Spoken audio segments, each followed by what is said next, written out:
Title V. The Family.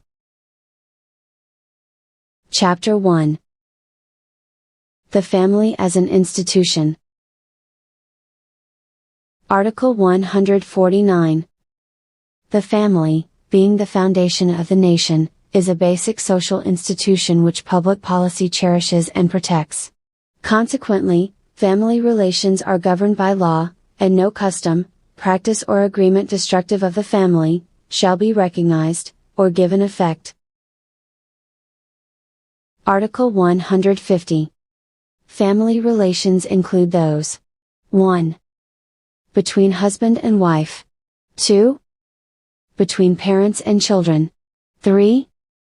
Among other ascendants and descendants, and 4. Among brothers and sisters, whether of the full or half-blood. Article 151. No suit between members of the same family shall prosper, unless it should appear from the verified complaint or petition, that earnest efforts toward a compromise have been made, but that the same have failed. If it is shown that no such efforts were in fact made, the same case must be dismissed.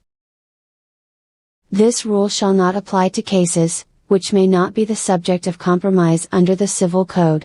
Chapter 2. The Family Home. Article 152.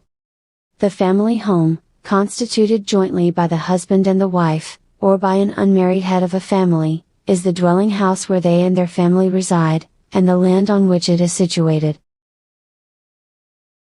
Article 153.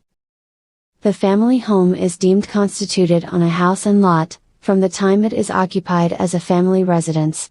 From the time of its constitution, and so long as any of its beneficiaries actually resides therein, the family home continues to be such, and is exempt from execution, forced sale, or attachment, except as hereinafter provided and to the extent of the value allowed by law. Article 154. The beneficiaries of a family home are: 1. The husband and wife, or an unmarried person who is the head of a family, and 2. Their parents, ascendants, descendants, brothers and sisters, whether the relationship be legitimate or illegitimate, who are living in the family home, and who depend upon the head of the family for legal support. Article 155. The family home shall be exempt from execution, forced sale or attachment except: 1. For non-payment of taxes. 2. For debts incurred prior to the constitution of the family home. 3. For debts secured by mortgages on the premises, before or after such constitution, and 4. For debts due to laborers, mechanics, architects, builders, materialmen and others, who have rendered service, or furnished material for the construction of the building. Article 156. The family home, must be part of the properties of the absolute community, or the conjugal partnership, or of the exclusive properties of either spouse with the latter's consent. It may also be constituted by an unmarried head of a family on his or her own property. Nevertheless, property that is the subject of a conditional sale on installments, where ownership is reserved by the vendor only to guarantee payment of the purchase price, may be constituted as a family home. Article 157. The actual value of the family home shall not exceed, at the time of its constitution, the amount of 300,000 pesos in urban areas, and 200,000 pesos in rural areas, or such amounts as may hereafter be fixed by law. In any event, if the value of the currency changes after the adoption of this code, the value most favorable for the constitution of a family home, shall be the basis of evaluation. For purposes of this article, urban areas are deemed to include chartered cities and municipalities, whose annual income at least equals that legally required for chartered cities. All others are deemed to be rural areas. Article 158. The family home may be sold, alienated, donated, assigned or encumbered by the owner or owners thereof, with the written consent of the person constituting the same, the latter spouse, and a majority of the beneficiaries of legal age. In case of conflict, the court shall decide. Article 159. The family home shall continue despite the death of one or both spouses, or of the unmarried head of the family for a period of 10 years, or for as long as there is a minor beneficiary, and the heirs cannot partition the same unless the court finds compelling reasons therefor. This rule shall apply, regardless of whoever owns the property, or constituted the family home. Article 160. When a creditor whose claims is not among those mentioned in Article 155, obtains a judgment in his favor, and he has reasonable grounds to believe, that the family home is actually worth more than the maximum amount fixed in Article 157, he may apply to the court which rendered the judgment, for an order directing the sale of the property under execution. The court shall so order, if it finds that the actual value of the family home exceeds the maximum amount allowed by law, as of the time of its constitution. If the increased actual value exceeds the maximum allowed in Article 157, and results from subsequent voluntary improvements introduced by the person or persons constituting the family home, by the owner or owners of the property, or by any of the beneficiaries, the same rule and procedure shall apply. At the execution sale, no bid below the value allowed for a family home shall be considered. The proceeds shall be applied first to the amount mentioned in Article 157, and then to the liabilities under the judgment and the costs. The excess, if any, shall be delivered to the judgment debtor. Article 161. For purposes of availing of the benefits of a family home as provided for in this chapter, a person may constitute, or be the beneficiary of, only one family home. Article 162. The provisions in this chapter, shall also govern existing family residences, insofar as said provisions are applicable. Title VI. Paternity and Filiation. Chapter 1. Legitimate children. Article 163. The filiation of children may be by nature, or by adoption. Natural filiation, may be legitimate, or illegitimate. Article 164. Children conceived or born during the marriage of the parents, are legitimate.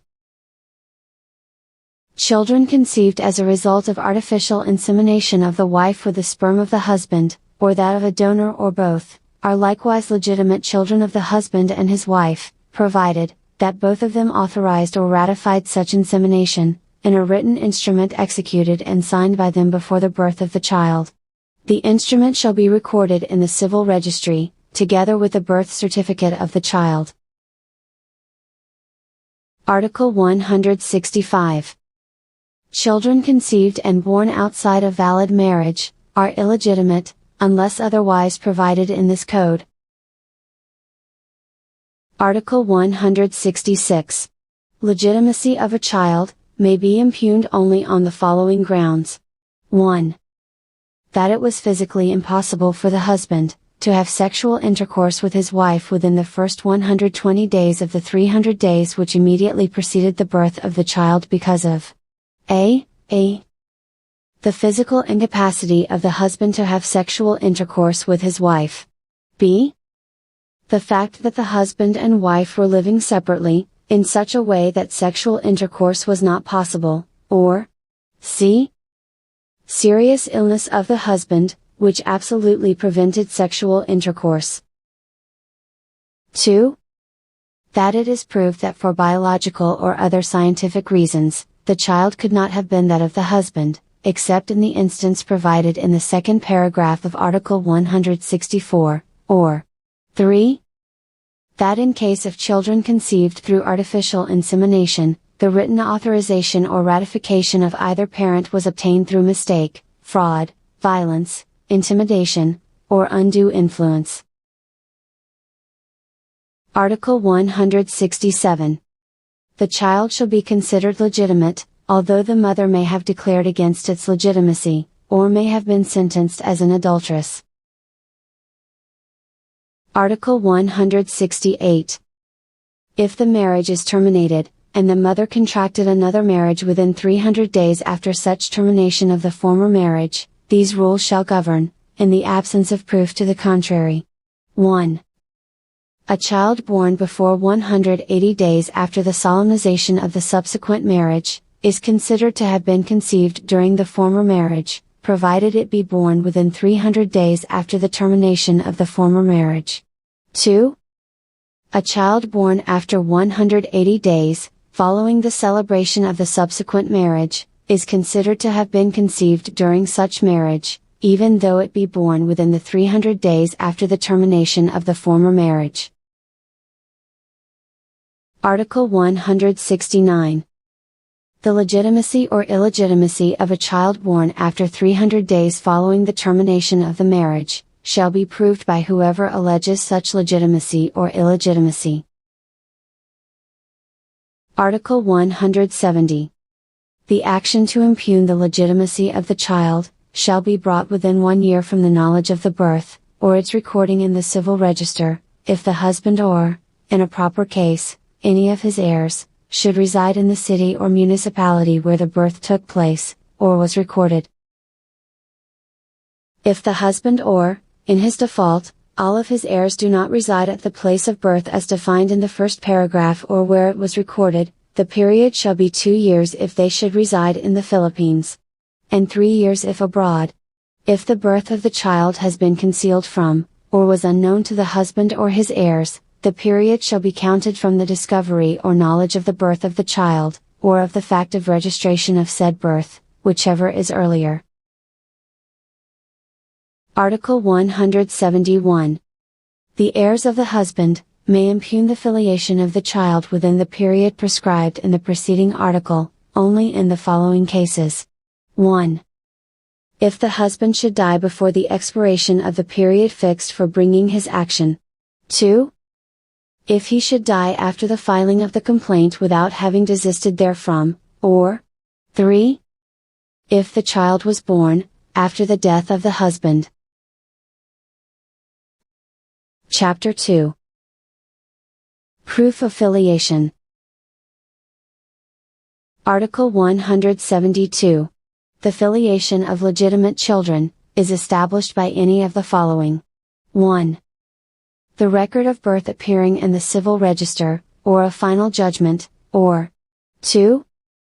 An admission of legitimate filiation in a public document, or a private handwritten instrument and signed by the parent concerned. In the absence of the foregoing evidence, the legitimate filiation shall be proved by 1. The open and continuous possession of the status of a legitimate child, or 2. Any other means allowed by the rules of court and special laws. Article 173. The action to claim legitimacy, may be brought by the child during his or her lifetime, and shall be transmitted to the heirs should the child die during minority, or in a state of insanity. In these cases, the heirs shall have a period of 5 years, within which to institute the action. The action already commenced by the child, shall survive notwithstanding the death of either or both of the parties. Article 174. Legitimate children shall have the right 1. To bear the surnames of the father and the mother, in conformity with the provisions of the Civil Code on surnames. 2. To receive support from their parents, their ascendants, and in proper cases, their brothers and sisters, in conformity with the provisions of this code on support, and 3. To be entitled to the legitimate and other successional rights, granted to them by the Civil Code. Chapter 3. Illegitimate children. Article 175. Illegitimate children, may establish their illegitimate filiation, in the same way and on the same evidence as legitimate children. the action must be brought within the same period specified in Article 173, except when the action is based on the second paragraph of Article 172, in which case the action may be brought during the lifetime of the alleged parent. Article 176. Illegitimate children shall use the surname, and shall be under the parental authority of their mother, and shall be entitled to support in conformity with this code. However, illegitimate children may use the surname of their father, if their filiation has been expressly recognized by their father through the record of birth appearing in the civil register, or when an admission in a public document, or private handwritten instrument is made by the father. Provided, the father has the right to institute an action before the regular courts, to prove non-filiation during his lifetime. The legitime of each illegitimate child, shall consist of 1/2 of the legitime of a legitimate child. Chapter 4. Legitimated children. Article 177. Only children conceived and born outside of wedlock of parents who, at the time of the conception of the former, were not disqualified by any impediment to marry each other, or were so disqualified only because either or both of them were below 18 years of age, may be legitimated. Article 178. Legitimation shall take place, by a subsequent valid marriage between parents. The annulment of a voidable marriage, shall not affect the legitimation. Article 179. Legitimated children, shall enjoy the same rights as legitimate children. Article 180. The effects of legitimation, shall retroact to the time of the child's birth. Article 181. The legitimation of children who died before the celebration of the marriage, shall benefit their descendants. Article 182. Legitimation may be impugned only by those who are prejudiced in their rights, within 5 years from the time their cause of action accrues. Title VII. Adoption. Article 183. A person of age and in possession of full civil capacity and legal rights may adopt, provided he is in a position to support and care for his children, legitimate or illegitimate, in keeping with the means of the family. Only minors may be adopted, except in the cases when the adoption of a person of majority age, is allowed in this title. In addition, the adopter must be at least 16 years older than the person to be adopted, unless the adopter is the parent by nature of the adopted, or is the spouse of the legitimate parent of the person to be adopted. Article 184. The following persons may not adopt. 1. The guardian, with respect to the ward, prior to the approval of the final accounts rendered upon the termination of their guardianship relation. 2. Any person who has been convicted of a crime involving moral turpitude. 3. An alien, except a former Filipino citizen, who seeks to adopt a relative by consanguinity. b. One who seeks to adopt the legitimate child of his or her Filipino spouse, or c. One who is married to a Filipino citizen, and seeks to adopt jointly with his or her spouse, a relative by consanguinity of the latter.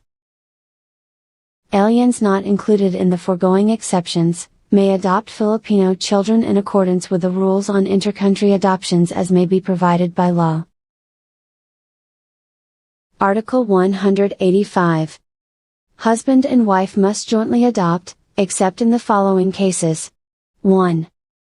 When one spouse seeks to adopt his own illegitimate child, or 2. When one spouse seeks to adopt the legitimate child of the other. Article 186. In case husband and wife jointly adopt, or one spouse adopts the legitimate child of the other, joint parental authority shall be exercised by the spouses in accordance with this code.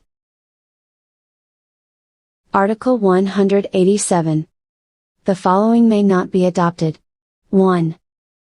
A person of legal age, unless he or she is a child by nature of the adopter or his or her spouse, or, prior to the adoption, said person has been consistently considered and treated by the adopter as his or her own child during minority.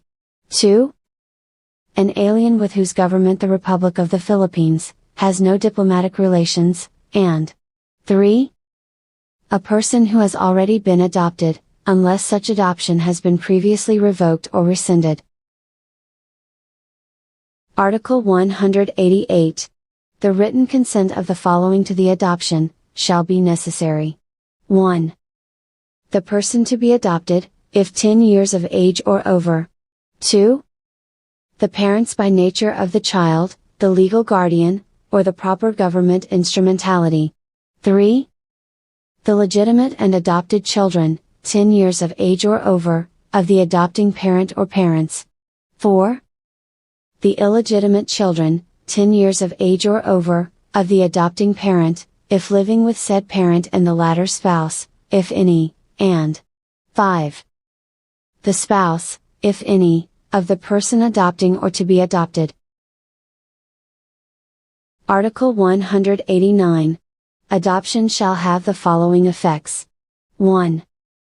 For civil purposes, the adopted shall be deemed to be a legitimate child of the adopters, and both shall acquire the reciprocal rights and obligations arising from the relationship of parent and child, including the right of the adopted to use the surname of the adopters.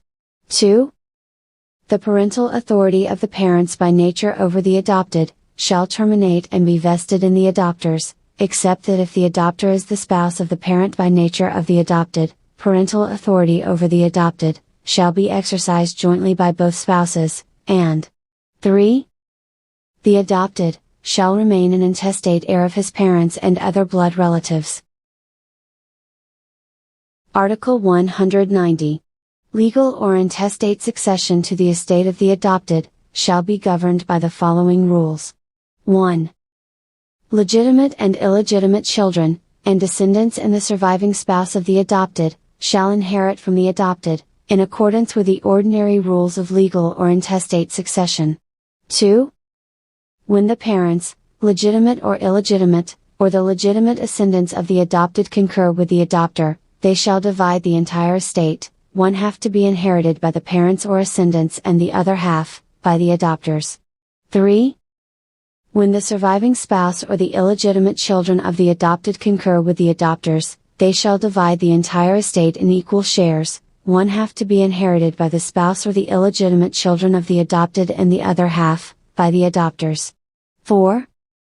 When the adopters concur with the illegitimate children and the surviving spouse of the adopted, they shall divide the entire estate in equal shares, 1/3 to be inherited by the illegitimate children, 1/3 by the surviving spouse, and 1/3 by the adopters.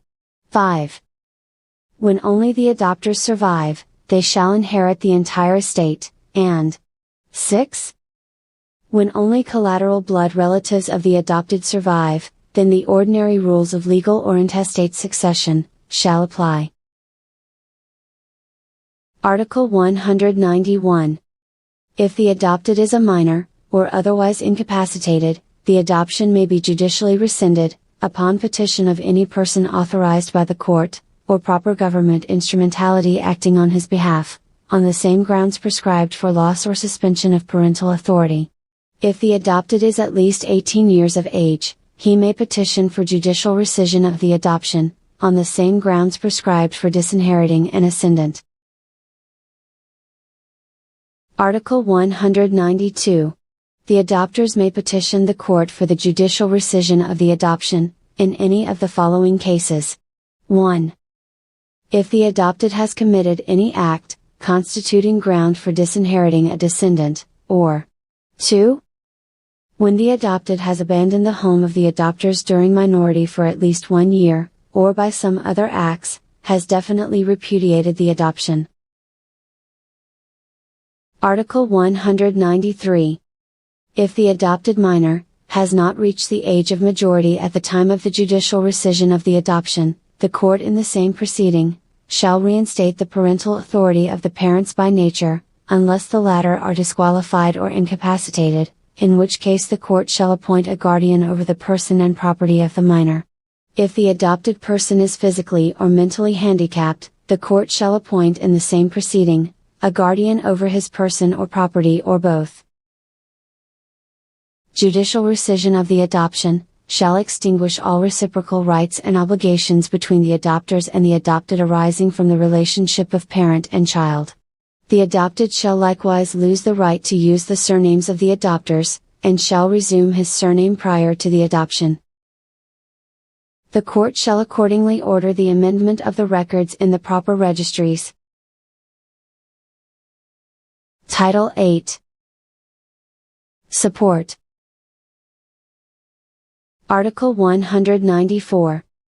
Support comprises everything indispensable for sustenance, dwelling, clothing, medical attendance, education and transportation, in keeping with the financial capacity of the family.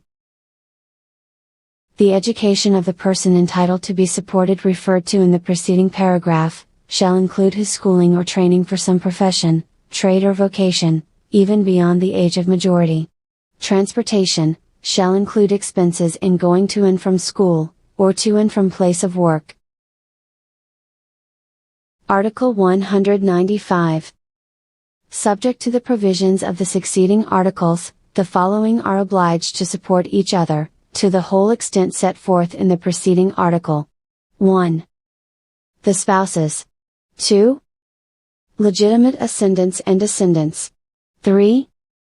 Parents and their legitimate children, and the legitimate and illegitimate children of the latter. 4. Parents and their illegitimate children and the legitimate and illegitimate children of the latter, and 5. Legitimate brothers and sisters, whether of full or half-blood. Article 196. Brothers and sisters not legitimately related, whether of the full or half-blood, are likewise bound to support each other to the full extent set forth in Article 194, except only when the need for support of the brother or sister, being of age, is due to a cause imputable to the claimant's fault or negligence. Article 197.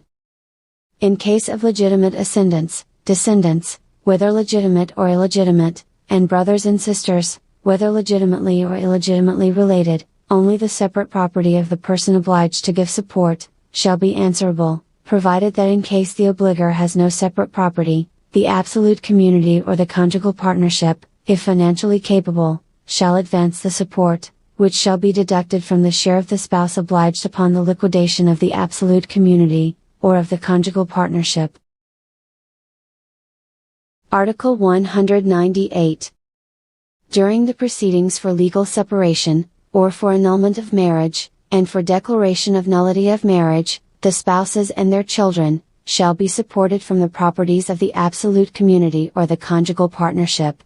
After the final judgment granting the petition, the obligation of mutual support between the spouses ceases. However, in case of legal separation, the court may order that the guilty spouse shall give support to the innocent one, specifying the terms of such order. Article 199. Whenever two or more persons are obliged to give support, the liability shall devolve upon the following persons, in the order herein provided. 1. The spouse. 2. The descendants in the nearest degree. 3. The ascendants in the nearest degree, and 4. The brothers and sisters. Article 200. When the obligation to give support falls upon two or more persons, the payment of the same shall be divided between them in proportion to the resources of each. However, in case of urgent need and by special circumstances, the judge may order only one of them to furnish the support provisionally, without prejudice to his right to claim from the other obligors, the share due from them. When two or more recipients, at the same time claim support from one and the same person legally obliged to give it, should the latter not have sufficient means to satisfy all claims, the order established in the preceding article shall be followed, unless the concurrent obligees should be the spouse and a child subject to parental authority, in which case the child shall be preferred. Article 201. The amount of support, in the cases referred to in Articles 195 and 196, shall be in proportion to the resources or means of the giver, and to the necessities of the recipient. Article 202. Support in the cases referred to in the preceding article, shall be reduced or increased proportionately, according to the reduction or increase of the necessities of the recipient, and the resources or means of the person obliged to furnish the same. Article 203. The obligation to give support, shall be demandable, from the time the person who has a right to receive the same, needs it for maintenance, but it shall not be paid except from the date of judicial or extrajudicial demand. Support pendente lite, may be claimed in accordance with the rules of court. Payment shall be made within the first 5 days of each corresponding month, or when the recipient dies, his heirs shall not be obliged to return what he has received in advance. Article 204. The person obliged to give support, shall have the option to fulfill the obligation, either by paying the allowance fixed, or by receiving and maintaining in the family dwelling, the person who has a right to receive support. The latter alternative, cannot be availed of in case there is a moral or legal obstacle thereto. Article 205. The right to receive support under this title, as well as any money or property obtained as such, support shall not be levied upon on attachment or execution. Article 206. When, without the knowledge of the person obliged to give support, it is given by a stranger, the latter shall have a right to claim the same from the former, unless it appears that he gave it without intention of being reimbursed. Article 207. When the person obliged to support another, unjustly refuses or fails to give support when urgently needed by the latter, any third person may furnish support to the needy individual, with right of reimbursement from the person obliged to give support. This article, shall particularly apply, when the father or mother of a child under the age of majority, unjustly refuses to support, or fails to give support to the child when urgently needed. Article 208. In case of contractual support, or that given by will, the excess in amount beyond that required for legal support, shall be subject to levy on attachment or execution. Furthermore, contractual support, shall be subject to adjustment whenever modification is necessary, due to changes of circumstances manifestly beyond the contemplation of the parties. Title IX. Parental Authority. Chapter 1. General Provisions. Article 209. Pursuant to the natural right and duty of parents over the person and property of their unemancipated children, parental authority and responsibility, shall include the caring for, and rearing them for civic consciousness and efficiency, and the development of their moral, mental and physical character and well-being. Article 210. Parental authority and responsibility, may not be renounced or transferred, except in the cases authorized by law. Article 211. The father and the mother, shall jointly exercise parental authority over the persons of their common children. In case of disagreement, the father's decision shall prevail, unless there is a judicial order to the contrary. Children shall always observe respect and reverence towards their parents, and are obliged to obey them as long as the children are under parental authority. Article 212. In case of absence or death of either parent, the parent present, shall continue exercising parental authority. The remarriage of the surviving parent, shall not affect the parental authority over the children, unless the court appoints another person, to be the guardian of the person or property of the children. Article 213. In case of separation of the parents, parental authority shall be exercised, by the parent designated by the court. The court shall take into account all relevant considerations, especially the choice of the child over 7 years of age, unless the parent chosen is unfit. No child under 7 years of age shall be separated from the mother, unless the court finds compelling reasons to order otherwise. Article 214. In case of death, absence or unsuitability of the parents, substitute parental authority shall be exercised by the surviving grandparent. In case several survive, the one designated by the court, taking into account the same consideration mentioned in the preceding article, shall exercise the authority. Article 215. No descendant shall be compelled, in a criminal case, to testify against his parents and grandparents, except when such testimony is indispensable in a crime against the descendant, or by one parent against the other. Chapter 2. Substitute and Special Parental Authority. Article 216. In default of parents, or a judicially appointed guardian, the following persons shall exercise substitute parental authority over the child, in the order indicated. 1. The surviving grandparent, as provided in Article 214. 2. The oldest brother or sister, over 21 years of age, unless unfit or disqualified, and 3. The child's actual custodian, over 21 years of age, unless unfit or disqualified. Whenever the appointment or a judicial guardian over the property of the child becomes necessary, the same order of preference shall be observed. Article 217. In case of foundlings, abandoned, neglected, or abused children, and other children similarly situated, parental authority shall be entrusted in summary judicial proceedings to heads of children's homes, orphanages and similar institutions duly accredited by the proper government agency. Article 218. The school, its administrators and teachers, or the individual, entity or institution engaged in child care, shall have special parental authority and responsibility over the minor child, while under their supervision, instruction or custody. Authority and responsibility shall apply to all authorized activities, whether inside or outside the premises of the school, entity or institution.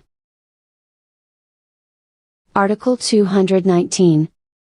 Those given the authority and responsibility under the preceding article, shall be principally and solidarily liable for damages, caused by the acts or omissions of the unemancipated minor. The parents, judicial guardians or the persons exercising substitute parental authority over said minor, shall be subsidiarily liable. The respective liabilities of those referred to in the preceding paragraph, shall not apply, if it is proved that they exercised the proper diligence required under the particular circumstances. All other cases not covered by this and the preceding articles, shall be governed by the provisions of the Civil Code on quasi-delicts. Chapter 3. Effect of parental authority upon the persons of the children. Article 220. The parents and those exercising parental authority, shall have, with respect to their unemancipated children or wards, the following rights and duties. 1. To keep them in their company, to support, educate and instruct them by right precept and good example, and to provide for their upbringing in keeping with their means. 2. To give them love and affection, advice and counsel, companionship and understanding. 3. To provide them with moral and spiritual guidance, inculcate in them honesty, integrity, self-discipline, self-reliance, industry and thrift, stimulate their interest in civic affairs, and inspire in them compliance with the duties of citizenship. 4. To furnish them with good and wholesome educational materials, supervise their activities, recreation, and association with others, protect them from bad company, and prevent them from acquiring habits detrimental to their health, studies and morals. 5. To represent them in all matters affecting their interests. 6. To demand from them respect, and obedience. 7. To impose discipline on them, as may be required under the circumstances, and 8. To perform such other duties, as are imposed by law upon parents and guardians. Article 221. Parents and other persons exercising parental authority, shall be civilly liable for the injuries and damages, caused by the acts or omissions of their unemancipated children living in their company, and under their parental authority, subject to the appropriate defenses provided by law. Article 222. The courts may appoint a guardian of the child's property, or a guardian ad litem, when the best interest of the child so requires. Article 223. The parents or, in their absence, or incapacity, the individual, entity, or institution exercising parental authority, may petition the proper court, of the place where the child resides, for an order providing for disciplinary measures over the child. The child shall be entitled to the assistance of counsel, either of his choice, or appointed by the court, and a summary hearing shall be conducted, wherein the petitioner and the child shall be heard. However, if in the same proceeding, the court finds the petitioner at fault, irrespective of the merits of the petition, or when the circumstances so warrant, the court may also order the deprivation, or suspension of parental authority, or adopt such other measures as it may deem just and proper. Article 224. The measures referred to in the preceding article, may include the commitment of the child for not more than 30 days in entities or institutions engaged in child care, or in children's homes duly accredited by the proper government agency. The parent exercising parental authority, shall not interfere with the care of the child whenever committed, but shall provide for his support. Upon proper petition, or at its own instance, the court may terminate the commitment of the child whenever just and proper. Chapter 4. Effect of parental authority upon the property of the children. Article 225. The father and the mother, shall jointly exercise legal guardianship over the property of the unemancipated common child, without the necessity of a court appointment. In case of disagreement, the father's decision shall prevail, unless there is a judicial order to the contrary. Where the market value of the property, or the annual income of the child exceeds 50,000 pesos, the parent concerned shall be required to furnish a bond, in such amount as the court may determine, but not less than 10% of the value of the property or annual income, to guarantee the performance of the obligations prescribed for general guardians. A verified petition for approval of the bond, shall be filed in the proper court of the place where the child resides, or, if the child resides in a foreign country, in the proper court of the place where the property or any part thereof is situated. The petition shall be docketed, as a summary special proceeding, in which all incidents and issues regarding the performance of the obligations referred to in the second paragraph of this article, shall be heard and resolved. The ordinary rules on guardianship, shall be merely suppletory, except when the child is under substitute parental authority, or the guardian is a stranger, or a parent has remarried, in which case the ordinary rules on guardianship shall apply. Article 226. The property of the unemancipated child, earned or acquired with his work or industry, or by onerous or gratuitous title, shall belong to the child in ownership, and shall be devoted exclusively to the latter's support and education, unless the title or transfer provides otherwise. The right of the parents over the fruits and income of the child's property, shall be limited primarily to the child's support, and secondarily to the collective daily needs of the family. Article 227. If the parents entrust the management or administration of any of their properties to an unemancipated child, the net proceeds of such property, shall belong to the owner. The child shall be given a reasonable monthly allowance, in an amount not less than that which the owner would have paid if the administrator were a stranger, unless the owner grants the entire proceeds to the child. In any case, the proceeds thus given whole or in part, shall not be charged to the child's légitime. Chapter 5. Suspension or termination of parental authority. Article 228. Parental authority terminates permanently. 1. Upon the death of the parents. 2.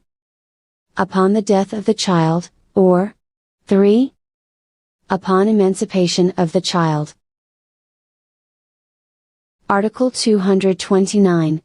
Unless subsequently revived by a final judgment, parental authority also terminates. 1. Upon adoption of the child. 2. Upon appointment of a general guardian. 3.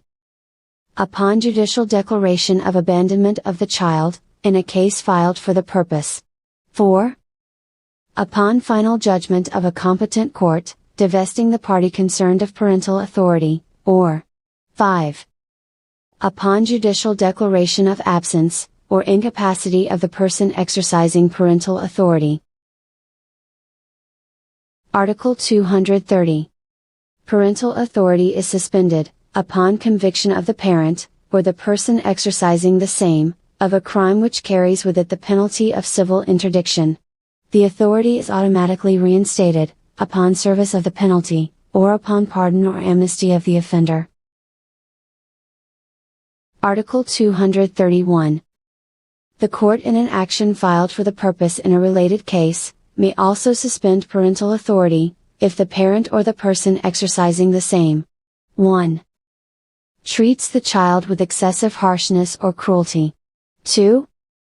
Gives the child corrupting orders, counsel, or example. 3. Compels the child to beg, or 4.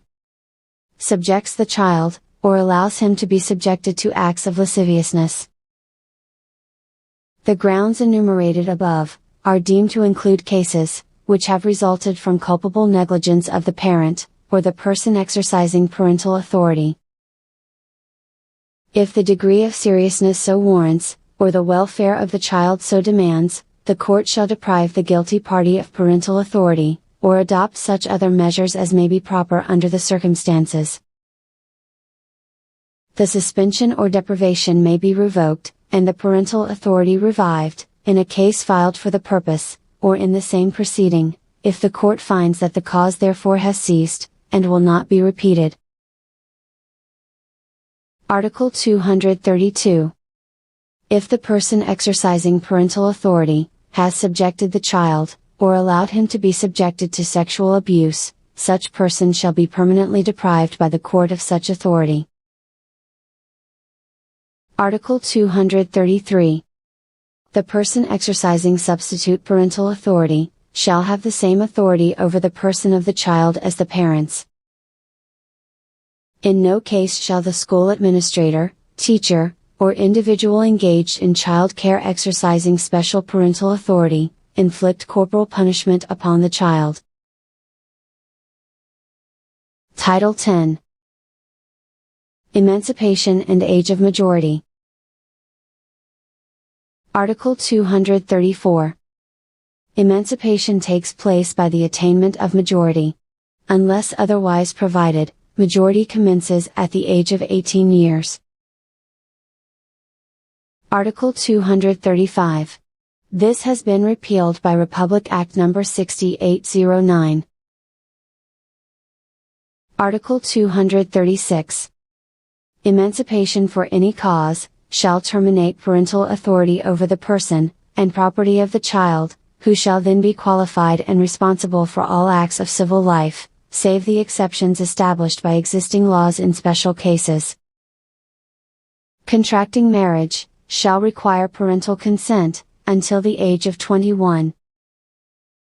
Nothing in this code, shall be construed to derogate from the duty or responsibility of parents and guardians, for children and wards below 21 years of age mentioned in the second and third paragraphs of Article 2180 of the Civil Code. Article 237 is also repealed by RA 6809. Title 11.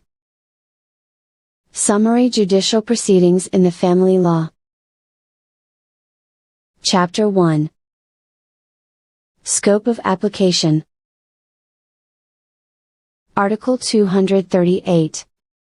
Until modified by the Supreme Court, the procedural rules provided for in this title shall apply as regards separation in fact between husband and wife, abandonment by one of the other, and incidents involving parental authority. Chapter 2. Separation in fact. Article 239. When a husband and wife are separated in fact, or one has abandoned the other, and one of them seeks judicial authorization for a transaction where the consent of the other spouse is required by law, but such consent is withheld or cannot be obtained, a verified petition may be filed in court, alleging the foregoing facts. The petition shall attach the proposed deed, if any, embodying the transaction, and, if none, shall describe in detail the said transaction, and state the reason why the required consent thereto cannot be secured. In any case, the final deed duly executed by the parties, shall be submitted to and approved by the court. Article 240. Claims for damages by either spouse, except costs of the proceedings, may be litigated only in a separate action. Article 241. Jurisdiction over the petition shall, upon proof of notice to the other spouse, be exercised by the proper court authorized to hear family cases, if one exists, or in the regional trial court or its equivalent sitting in the place where either of the spouses resides. Article 242. Upon the filing of the petition, the court shall notify the other spouse, whose consent to the transaction is required, of said petition, ordering said spouse to show cause why the petition should not be granted, on or before the date set in said notice for the initial conference. The notice shall be accompanied by a copy of the petition, and shall be served at the last known address of the spouse concerned. Article 243. A preliminary conference shall be conducted by the judge personally, without the parties being assisted by counsel. After the initial conference, if the court deems it useful, the parties may be assisted by counsel at the succeeding conferences and hearings. Article 244. In case of non-appearance of the spouse whose consent is sought, the court shall inquire into the reasons for his failure to appear, and shall require such appearance, if possible. Article 245. If, despite all efforts, the attendance of the non-consenting spouse is not secured, the court may proceed ex parte, and render judgment as the facts and circumstances may warrant. In any case, the judge shall endeavor to protect the interests of the non-appearing spouse. Article 246. If the petition is not resolved at the initial conference, said petition shall be decided in a summary hearing on the basis of affidavits, documentary evidence, or oral testimonies at the sound discretion of the court. If testimony is needed, the court shall specify the witnesses to be heard, and the subject matter of their testimonies, directing the parties to present said witnesses. Article 247. The judgment of the court shall be immediately final and executory. Article 248. The petition for judicial authority, to administer or encumber specific separate property of the abandoning spouse, and to use the fruits or proceeds thereof for the support of the family, shall also be governed by these rules. Chapter 3. Incidents involving parental authority. Article 249. Petitions filed under Articles 223, 225 and 239 of this Code involving parental authority, shall be verified. Article 250. Such petitions, shall be verified and filed in the proper court of the place where the child resides. Article 251.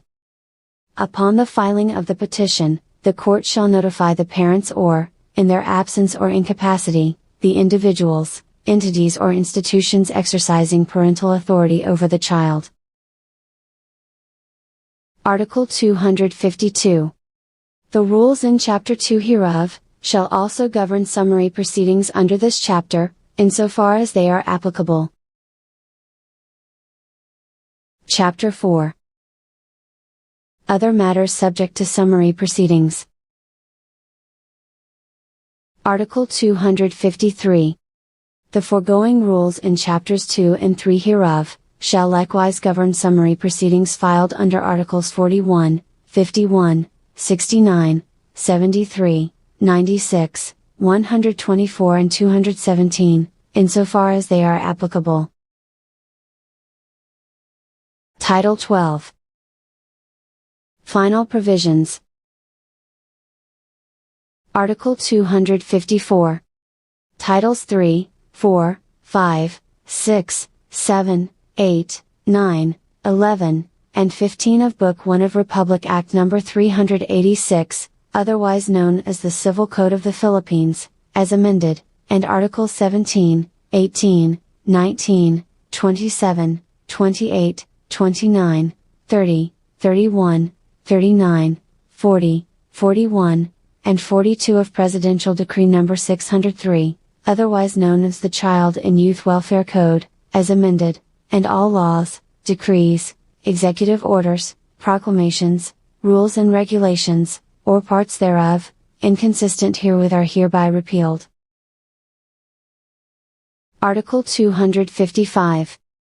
If any provision of this code is held invalid, all the other provisions not affected thereby, shall remain valid. Article 256. This code shall have retroactive effect, insofar as it does not prejudice or impair vested or acquired rights, in accordance with the Civil Code or other laws. Article 257. This code shall take effect, 1 year after the completion of its publication in a newspaper of general circulation, as certified by the Executive Secretary, Office of the President. The Family Code took effect on August 3, 1988.